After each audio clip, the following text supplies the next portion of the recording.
Hola, bienvenidos a Reto Bilingüe, el canal para padres hispanos educando hijos bilingües. Nuestro episodio del día de hoy es el número 43 con nuestro tema Reflexiones bilingües del 2016. Antes de comenzar, quiero darle las gracias y desearles un feliz año 2017, sobre todo a todas aquellas personas que estuvieron en contacto con nosotros, estuvieron siguiendo nuestros tips y que han obtenido un gran resultado durante este año. También damos las gracias a todas las personas que participaron con nosotros en las entrevistas. Muchísimas gracias, realmente fue un placer y sobre todo un aprendizaje y enriquecimiento infinito. Y justamente el día de hoy de eso queremos hablar. Como les comenté, este año pasado entrevistamos más de 20 familias criando bilingüe alrededor del mundo. Muchas de estas con puntos de vista muy distintos entre familias, entre diferentes culturas, con diferentes estrategias. Son familias que vienen de diferentes nacionalidades, algunas de ellas de Venezuela, de Argentina, de México, viviendo en Canadá, americanas, inglesas, españolas, y algunos de ellos viviendo en México, otros viviendo en Estados Unidos, otros viviendo en Canadá, otros viviendo en España, Venezuela, cada uno con un reto muy diferente. Y justamente de eso queremos hablar el día de hoy, los aprendizajes que tuve y en mi opinión lo que llegué a aprender con estas entrevistas. Y uno de los mejores consejos que siempre he encontrado es cuando platico directamente con las familias, independientemente que leas un libro y que te dé una ayuda. La verdad es que cuando platicas con otra persona y te enteras de su día con día y muchas cosas que puedas tener en común, a veces esos tips son los que más te llegan a ayudar. Y vamos a platicar de qué es lo que yo he aprendido en este 2016. Y algo que yo aprendí es que no necesariamente la lengua materna tiene que ser el idioma predominante. Y es que sucede, ¿no? En mi caso, mi hijo, pues su lengua materna es el español, sin embargo, no es su lengua predominante. Me he dado cuenta que habla mucho más inglés y efectivamente está inmerso completamente en el inglés. Y ahora sí que los únicos locos que le hablan español todo el día son sus papás. Entonces, termina siendo la lengua materna el español, pero al final de cuentas su lengua predominante es el inglés. Y de la misma manera he leído que cuando vives en un lugar así o en una situación similar a la mía, termina siendo su lengua nativa el inglés como la lengua predominante.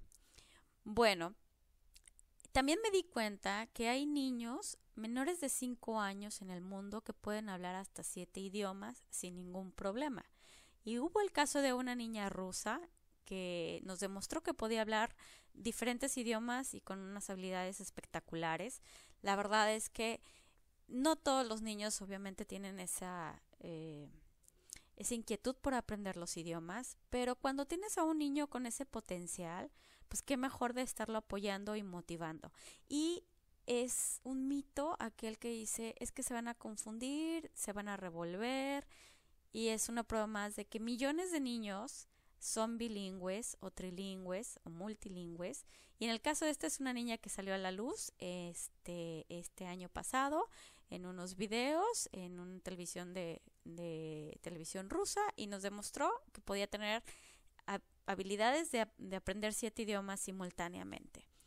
Y otra de las cosas que aprendí en este año fue que para poder educar bilingüe no es necesario saber otro idioma o tener que dominar el idioma.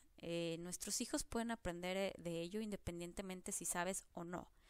Resulta que conocí a una familia que son monolingües y su hijo está aprendiendo 3 idiomas. Esta persona habla nada más inglés y el hijo está aprendiendo chino y árabe y él es americano el niño, entonces también el inglés. Ahora sí, lengua materna inglés y además está aprendiendo el chino y el árabe. Y nunca ha sido una dificultad para la mamá decir, oye, voy a educar a mi hijo con 3 idiomas, y sin embargo ahí está y el niño está aprendiendo simultáneamente los 3 idiomas. Así que no hay pretexto para decir que no se puede educar a un niño si no hablas el idioma. Existen muchos recursos y dentro de esos recursos nosotros les vamos a enseñar muchos en nuestro programa o en nuestro canal de retobilingüe.com, y después haremos un programa especial de puros recursos para ustedes. Otra cosa que aprendí es que en el 2016 hice entrevistas a muchas familias, como les mencioné, pero muchas de ellas no se encuentran como muy comprendidas por la sociedad en su proyecto bilingüe. Desgraciadamente, algunas de ellas, quienes son más rechazadas, termina siendo la familia cercana quien rechaza el proyecto. Y es que es típico que dice la suegra o la mamá, hey, lo vas a confundir, ya no le hables en tantos idiomas, al cabo que no te entiende. Y realmente esto es un mito. Y es una tristeza ver que la gente cercana, a final de cuentas, es quien no te está apoyando. Cuando es personas lejanas, dices, bueno, no pasa nada, al final ya nunca más lo vuelvo a ver, o es un vecino que realmente si no me apoya en lo que estoy haciendo, pues no pasa nada. Pero cuando se trata de tu mamá, de las tías, de los primos, y todo el tiempo están como contaminando ese ambiente, llega un momento donde los niños llegan a sentirse los raros o rechazados. Entonces es triste ver esta situación. Sin embargo, se toca estar platicando mucho con las familias y tratar de decirles el por qué lo están haciendo y cuáles son las ventajas que ellos pueden ver al educar o criar bilingüe. Y bueno, qué mejor que lo hagamos en este programa para que también puedan ayudar a sus familiares a tratar de convencerlos de que este proyecto funciona. Y a lo mejor si no participan, pues que de menos no hagan tanto ruido con los niños, ¿no? Que se puedan sentir aceptados. Y bueno, esa es una de las cosas que he aprendido. También en las entrevistas me di cuenta que las familias deciden una estrategia o una metodología. Puede ser el Minority Language at Home o OPOL, que es One Parent, One Language, o Place and Time. Y bueno, cuando nacen los niños dicen voy a escoger esta metodología. Cuando nace el segundo hijo se dan cuenta que definitivamente la estrategia que utilizaron con un hijo no les funciona también con el segundo hijo. Y para mí eso fue una sorpresa porque, bueno, en mi caso yo nada más tengo uno y no sabía que podía suceder eso. Podría asumir que con la misma metodología puedes crear otro niño igual. Resulta que no, cada niño tiene diferentes necesidades y bueno, eso es normal, eso lo sabemos todos, pero lo mismo sucede con el tema del bilingüismo. Así que de repente dicen, oye, ¿qué estrategia es mejor? ¿Realmente es mejor la que le guste más a tu hijo o en la que tú veas mayores resultados con tu hijo? No es tan fácil, porque no es algo que se da de un día para otro. A veces en el mismo hijo uno tiene que estar cambiando de estrategias. Y es un reto, sí, definitivamente es un reto estar al pendiente de ver si funciona o no funciona la estrategia. En el caso personal, cuando los primeros 2 años de vida, yo decidí usar un poquito más el método del OPOL, que es One Parent, One Language, porque en ese momento estaba hablándole también a mi hijo en inglés. Y mi esposo le estaba hablando en español. Y después, cuando cambiamos de que el niño empezó a ir a la escuela, entonces ya cambiamos un poquito más para el Minority Language at Home. Entonces, a pesar de que es un solo niño, la estrategia cambia y depende de la edad, es como vas modificando o cambiando esa estrategia. Entonces, cada niño requiere su propia estrategia. Cada niño tiene su sistema de aprendizaje es diferente, algunos es más rápido, otros más lento, pero la cosa es seguir en la constancia y motivados. Así que si queremos asegurar el éxito de nuestros niños, hay que estar monitoreando realmente que estemos dando resultados con la estrategia que hemos decidido. Y eso no nada más lo vi en mi caso, sino también lo estuve viendo en diferentes familias que me decía, es que en el hijo fulano de tal usó esta estrategia, en el hijo, en el mayor, en el menor, y bueno, te van diciendo, en cada uno van haciendo diferentes estrategias. Otra cosa que aprendí es que un solo recurso bilingüe no es suficiente. Normalmente decimos, bueno, voy a llevarlo a clases de inglés o lo voy a llevar a clases de español en una escuela privada quizá, o a lo mejor voy a contratar a una nanny que pueda darme el servicio de ser tutora y hablarle otro idioma. Y muchas familias a veces piensan que hacer esa parte es ya suficiente, ya cumplieron con la parte del bilingüismo. Quizá decir, llevo a mi hijo a una escuela particular que le den clases de inglés y ahí va a aprender, aunque en casa no se hable inglés. Y en realidad no es así, o sea, un solo recurso no es suficiente. Necesitamos una inversión importante, lo más que se pueda, y son varios recursos los que podemos tener, recursos de libros, de podcasts, de audiolibros, de aplicaciones, de videos, de conversaciones con otras personas. Bueno, existen muchísimas cosas que podemos hacer, pero no nada más hay que enfocarnos en un solo recurso. Siempre tiene que ser como el kit completo de todas las actividades que tienes que hacer, no nada más una. Y eso quizá me costó trabajo entenderlo, pero después me di cuenta que donde podían tener mayores resultados es cuando hacía la combinación de los recursos. Y ahí es cuando el niño, bueno, salió a todo lo que da con el otro idioma. Otra cosa que aprendí es que existe una gran variedad de diversos recursos gratuitos en internet y que los existen para niños desde los 0 años, desde los bebés. Entonces, en muchas ocasiones la gente dice, pero es que no hay material para bebés. Es que sí los hay, sí hay. Y el asunto es que a lo mejor no está catalogado como es de bebé, porque no dice que es de bebé, pero sí es material que son para niños de preescolar, y ese mismo material que tú le lees al niño en preescolar se lo puedes leer a un bebé de 0 meses, ¿no? Entonces sí existe mucho material y sí podemos hacer cosas muy importantes en esa edad donde el bebé está chiquitito y está aprendiendo un máximo, su cerebrito está maximizando y modelando el aprendizaje, aunque él no lo externe, aunque él esté ahorita calladito, pero en su momento empezará a soltar todo lo aprendido cuando estuvimos con ellos. Y una cosa más importante que aprendí en este 2016 es que la crianza bilingüe se vive muy diferente viviendo en Estados Unidos en comparación de vivir en México. Y bueno, no es nada más Estados Unidos o México, sino me refiero a que la crianza bilingüe es una perspectiva muy diferente de acuerdo a cada país y de acuerdo a su entorno cultural. Es decir, yo decía que los retos eran los mismos, pero en realidad no están así.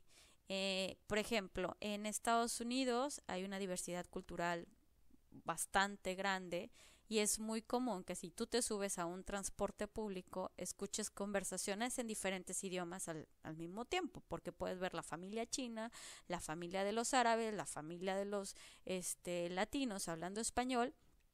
Entonces escuchas diferentes idiomas en un transporte público cuando te subes. Y hablar un idioma en un restaurante, un lugar público, es muy normal que te escuchen, ¿no? No pasa nada. Estamos hablando en ciudades grandes donde hay muchísima diversidad cultural. Si tú te vas a una ciudad grande en México y te subes al transporte público y se te ocurre hablarle a tu hijo en inglés, inmediatamente todo el mundo voltea a verte como el raro, como y esta persona porque le está hablando en inglés. Si evidentemente aquí se habla español y esta es mexicana y como para qué. Y entonces inmediatamente el niño se da cuenta de que ¿y por qué me voltean a ver raro? Entonces hay unos factores que son pequeñitos donde el entorno cultural hace que sea diferente. Y bueno, a lo mejor eso sucede en México, no sé cómo sucede en otros países hispanos, si es algo muy común, pero en el caso de Estados Unidos, no nada más es el hecho de que todo mundo puede escuchar el español como si nada, sino que además tienes la oportunidad de que ir a un restaurante mexicano o un restaurante venezolano y en cuanto entras la gente te está recibiendo en español y te está hablando en español y sales del restaurante y absolutamente todo es en inglés. Cosa que viviendo en México difícilmente llegas a un restaurante y todo el ambiente se convierte en inglés, a menos que vayas a los lugares turísticos y aún así no están en inglés al 100%. Entonces, definitivamente sí es mucho más fácil educar a un niño bilingüe en Estados Unidos por la diversidad multicultural que hay y bueno, en comparación a un país donde en realidad sí existen extranjeros, sí hay otras culturas, pero no es tan grande o tan común. Entonces, sí se vuelven los retos completamente diferentes viviendo en un país que en otro país. Para mí esto fue una novedad, pero bueno, se los quería compartir y yo pensando que todo era igual, resulta que no. Y sí, definitivamente la perspectiva de cómo se vive el bilingüismo en cada país es completamente diferente, es muy distinto y son retos que bueno, nada más cada familia y de acuerdo a sus estrategias y de acuerdo a sus valores puede definir cómo afrontarlos. Y bueno, nosotros aquí de menos podemos dar nuestras opiniones y nuestros consejos y experiencias que a lo mejor algo de esto te puede servir y esperamos que te ayude en lo que es la crianza bilingüe. Bueno, espero que el día de hoy les haya gustado este podcast. Es un podcast o un video podcast un poquito más de la reflexión. Nos encantaría que nos hagas tus comentarios. ¿Qué es lo que aprendiste en el 2016? ¿Cuáles fueron los retos más importantes que pudiste lograr durante este año pasado? Y bueno, compartes tus experiencias. Si quieres comunicarte con nosotros y quieres ser entrevistado, por favor, háznoslo saber. Otra cosa que también aprendí y que realmente esto quiero enfocar es que los mejores consejos de bilingüismo me los llevé porque estuve platicando con familias que están creando bilingües. Y la verdad es que de eso se trata. Se trata de que no nada más sean mis experiencias, sino sean sus experiencias las que enriquecen a la comunidad. Y bueno, no nada más sean mis recursos, lo que yo utilizo, sino que ustedes también compartan sus recursos. Esto es una comunidad para apoyarnos, para lograr objetivos en común y sentirnos que no estamos solos, que estamos apoyados. Y de verdad espero que esta información y la información que ustedes nos puedan dar es infinitamente agradecida. También les doy nuestra página de internet es www.retobilingüe.com o retobilingüe.net y en nuestra sección de recursos tenemos muchos recursos, todavía vamos a poner muchos más, pero les agradezco si tú tienes algún recurso de ello y lo estás usando, por favor pon tus comentarios, nos encantaría saber si te funciona o cómo te funciona cada uno de los recursos. Es una manera muy fácil que nos puedas ayudar, no nada más a mí, sino a toda la comunidad que nos está escuchando. Bueno, pues muchísimas gracias por estar con nosotros. Síganos en Reto Bilingüe, estamos en retobilingüe.com y bueno, también nos pueden encontrar en nuestras redes sociales de Facebook y de Twitter como Reto Bilingüe. Y bueno, también un anuncio más es debido a que hay muchísimas redes sociales entre el Tots Playtime y Reto Bilingüe, decidí hacer nada más Reto Bilingüe como el única red social que voy a empezar a manejar. Tots Playtime la voy a dejar un poquito en espera, deshabilitarla un poco. La idea es enfocarme un poquito más en Reto Bilingüe. Los consejos y bueno, todo lo que he estado haciendo en Tots Playtime es lo mismo que voy a tratar de ponerlo todo en Reto Bilingüe. El canal de YouTube de Tots Playtime seguirá ahí, no voy a quitar absolutamente nada. Pero mi hijo el día de hoy ha cambiado un poquito y ya no está tan dispuesto a hacer tantos videos. Sus necesidades ya son otras y yo se lo respeto. Entonces vamos a descansar un poco Tots Playtime este año, pero Reto Bilingüe sigue con mucha información y bueno, casualmente o por ahí habrá uno que otro video de Tots Playtime cuando se pueda, pero de todas maneras nosotros vamos a estar en Reto Bilingüe. Muchísimas gracias por habernos escuchado. Esto fue Reto Bilingüe con Minerva.